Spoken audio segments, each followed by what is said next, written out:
My name is Michael Huffman. I've been a Pasadena police officer. This is my 36th year.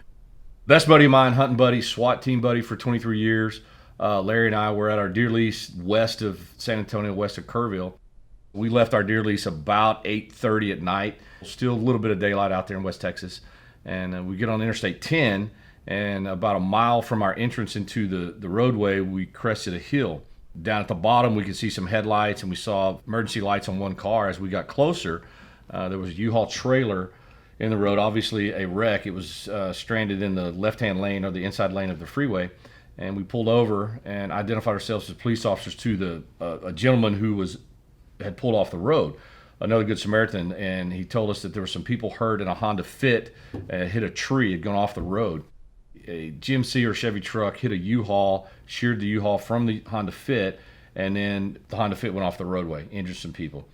We had some medical kits, so I pulled my trailer. We were towing a 16-foot trailer with a Yamaha utility vehicle across in front of that one-stop vehicle onto the bridge about 30 yards away, I suppose, and we started walking back across to the accident scene. And as we get there, my buddy Larry tells me, "Hey, you parked too close to the guardrail." And at that point, I looked at him. I told him to suck it in. He was a big, muscular Marine. I turned around and looked, and there was an 18-wheeler coming to the accident scene, not slowing down, very high rate of speed. And as I see him, I started turning and run. I yelled Larry, and saw the guy swerve. His eyes got big. I could see that in his windshield. That's how close we were, and tried to run. At that point, he hit the vehicle that was pulled off onto the shoulder. It was out of the roadway. There was a free lane. If he'd have slowed down, he probably could have made it. And then ran over me. I rolled 4 times underneath that truck, and he hit my trailer and truck and crushed it all up. I was conscious during the whole wreck, and I tried to get up, and I couldn't. My legs were completely, like I was doing the splits from my back. And so I assumed my pelvis was broken because I couldn't do anything. I looked up. I was bleeding quite profusely from the left leg. I didn't have any head injuries. I had some scratches on my head, fully conscious. But I knew I couldn't get up, and my left arm was hurting a bit at the time.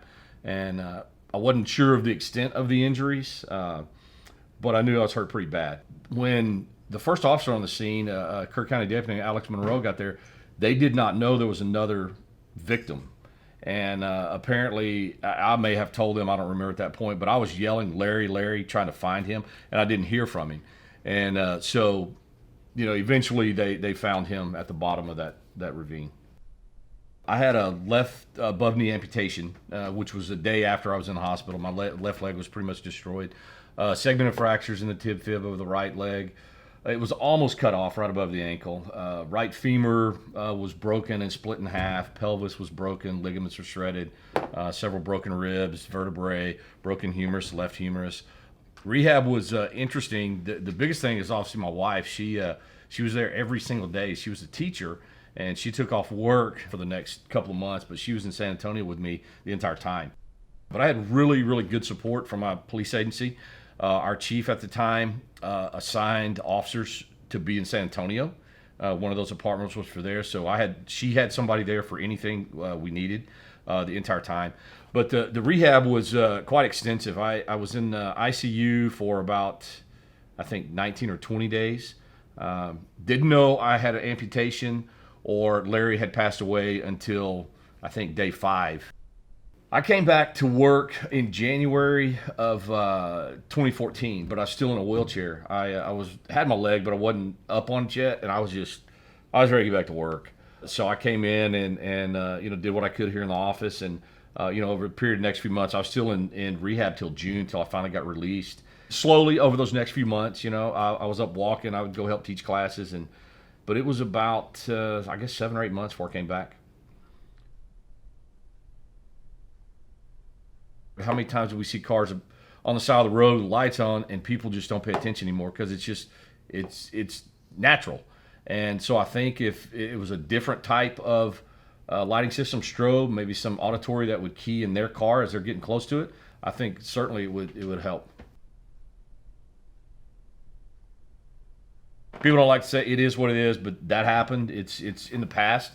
Like I said, it can always be worse.